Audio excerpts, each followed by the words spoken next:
Welcome back. जैसे मैंने बताया था लास्ट लेक्चर में कि हम नेक्स्ट वाले लेक्चर में हम कुछ इंपॉर्टेंट एमसीक्यूज डिस्कस करेंगे रिलेटेड टू द टॉपिक्स जो ऑलरेडी हमने डिस्कस कर ली है लेक्चर 1 में, ह्यूमन राइट्स एंड कुछ issues, important issues that demand the attention in the modern scenario. तो उन दो टॉपिक्स को लेके हम कुछ इंपॉर्टेंट एमसीक्यूज डिस्कस करेंगे यहाँ पे। तो उसमें जो पहला क्वेश्चन है वो ये है कि what is the universal declaration of human rights, UDHR. पहले लेक्चर में मैंने आपको पढ़ाया था what UDHR is, what is that declaration, what is this, UDHR का मतलब क्या होता है। ठीक, तो वहाँ पे आपने पढ़ा यूडीएचआर जो है ये एक डेक्लेरेशन है। ठीक है, ये है कि एक डॉक्यूमेंट एक्चुअली है। तो ये जो है it's declaration adopted by the United Nations General Assembly in 1948. You have to remember this. ठीक है, ये एक्चुअली क्या है, ये डॉक्यूमेंट है जिसको अडॉप्ट किया गया था किसने, यूनाइटेड नेशंस जनरल असेंबली। तो ये भी क्वेश्चन आ सकता है।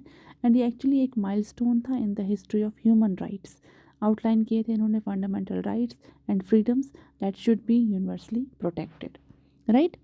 तो हमारा सेकंड क्वेश्चन जो इसमें है वो है which philosopher ideas influence the concept of human rights during the enlightenment era. तो फर्स्ट लेक्चर में हमने एनलाइटनमेंट एरा भी डिस्कस किया और इसका आंसर है जॉन लॉक।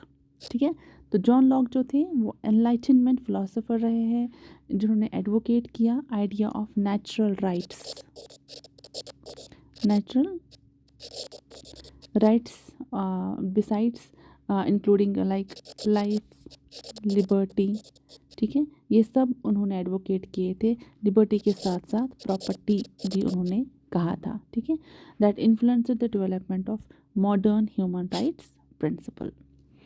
तो थर्ड ऑब्जेक्टिव जो हमारा इसमें है, which of the following is not considered as category of human rights. तो ह्यूमन राइट्स की बात जहाँ तक है, यू नो कि ह्यूमन राइट्स में कौन कौन से राइट्स आते हैं। ह्यूमन राइट्स में हमारे पॉलिटिकल राइट्स आते हैं, ठीक है, सिविल राइट्स भी आते हैं, इकोनॉमिक राइट्स भी आते हैं, सोशल राइट्स भी आते हैं, हमारे कल्चरल भी आते हैं, लिंग्विस्टिक भी आते हैं। तो ये सारे जो राइट्स हैं ये सारे हमारे ह्यूमन राइट्स में आते हैं। But the question is which of the following is not considered. तो अक्सर हम एग्ज़ाम में भी ये क्वेश्चन गलत करते हैं, हम इस नॉट को इग्नोर करते हैं। ठीक, तो जब यहाँ पे नॉट आएगा मतलब it's not among the human rights, वो हमारा है एनवायरमेंटल राइट्स। ठीक, तो इसका आंसर जो है वो एनवायरमेंटल राइट्स हैं। Okay, moving to the next question जो है which of the following sorry what is the primary purpose of the international criminal court ICC. तो जो प्राइमरी पर्पस है हमारे इंटरनेशनल क्रिमिनल कोर्ट का, आईसीसी के नाम से जिसको जाना जाता है, वो क्या है, prosecute individuals for genocide, war crimes and crime against the humanity. Reason इसका क्या रहा था, जो आईसीसी है मैं इसके बारे में थोड़ा आपको बताऊं, वो एक परमानेंट इंटरनेशनल ट्राइब्यूनल है जो इस्टेब्लिश की गई थी to prosecute individuals for the most serious crimes of international concerns. इसमें इंक्लूड हो रहे थे उनके genocide, war crimes, crimes against humanity. तो इसलिए thus it contributes to the enforcement of human rights norms. Moving towards the next question जो हमारा fifth question है, विच ह्यूमन राइट्स मूवमेंट, कौन सी human rights movement that aims to address racial injustice and police brutality. अभी ही last lecture में हमने एक मूवमेंट के बारे में पढ़ा जिसका नाम था black lives matter.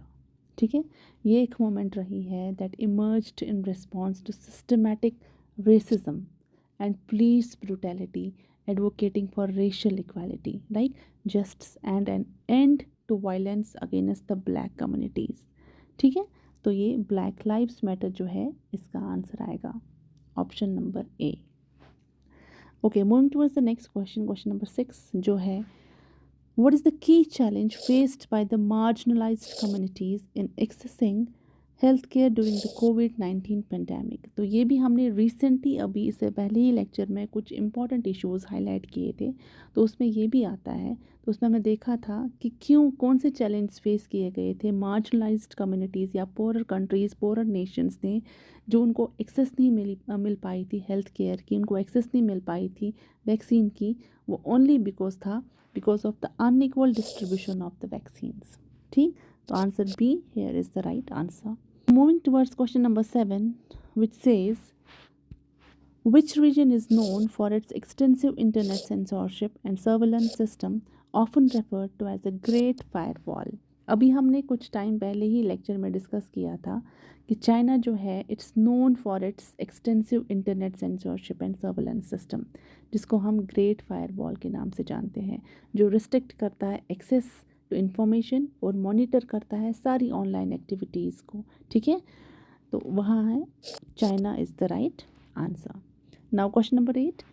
What moment brought attention to sexual harassment and assault in the various industries? किस moment ने attention brought किया for sexual harassment को लेके and assault in various industries को लेके, and it was the Me Too moment. ठीक है, काफ़ी चर्चे हुए थे इस मोमेंट के। तो इस मोमेंट ने गेन किया momentum as survivors of sexual harassment and assault they all shared their experiences, and it sparked a global conversation about the gender based violence and the need for systematic change. So Me Too was the moment. Question number 9. Which group is disappropriately affected by the deforestation and land degradation, leading to threats to their livelihoods and cultural heritage? ये question भी हमने कुछ ही time पहले एक lecture में discuss किया था, तो इसमें आएगा इंडिजीनियस कम्युनिटीज़। तो एनवायरमेंटल फैक्टर में हमने डिस्कस किया था कि जो इंडिजिनस कम्युनिटीज़ हैं वो डिसअप्रोप्रिएटली अफेक्ट हो रही है डिफॉरेस्टेशन की वजह से, लैंड डिग्रेडेशन की वजह से, जिसकी वजह से थ्रेट उनके लाइवलीहुड्स पे आता है, उनके कल्चरल प्रैक्टिसेस पे आता है, and connection also to ancestral lands. तो here the answer is indigenous communities. तो next and the last question among these two topics is, what is the common challenge faced by the journalists and media organizations in authoritarian regimes? ठीक है, एक common challenge है, एक common ये जो है जो फेस कर रहे हैं जर्नलिस्ट्स एंड मीडिया वाले मीडिया ऑर्गेनाइजेशंस इन अथॉरिटेरियन regimes, वो है परसिक्यूशन एंड सेंसरशिप। तो यूजुअली ये सब चीज़ें बहुत आम है टर्की में, म्यांमार में, वहाँ ये ज़्यादा हरासमेंट फेस करते हैं जर्नलिस्ट्स जो हमारे हैं। तो उनको काफ़ी रिस्ट्रिक्शंस दी जाती है on freedom of expression, hindering their ability to report freely and hold power to account. तो वो है परसिक्यूशन एंड सेंसरशिप। सो एक कॉमन चैलेंज है जो जर्नलिस्ट फेस करते हैं, मीडिया ऑर्गेनाइजेशंस फेस करते हैं। So this were some important questions. जो 2 टॉपिक्स हमने कवर किए हैं उन 2 टॉपिक्स को लेके कुछ इम्पॉर्टेंट क्वेश्चंस थे। तो और भी अगर कुछ इम्पॉर्टेंट क्वेश्चंस होंगे I will be discussing them here only on endless learning. तो आप बने रहिए हमारे साथ। तो अभी हम और आगे कुछ टॉपिक्स इंपॉर्टेंट डिस्कस करने वाले हैं और सेम उन्हीं टॉपिक्स के रिलेटेड फिर ऐसे ही MCQs डिस्कस किए जाएंगे। So thank you so much for being here. See you in the next video.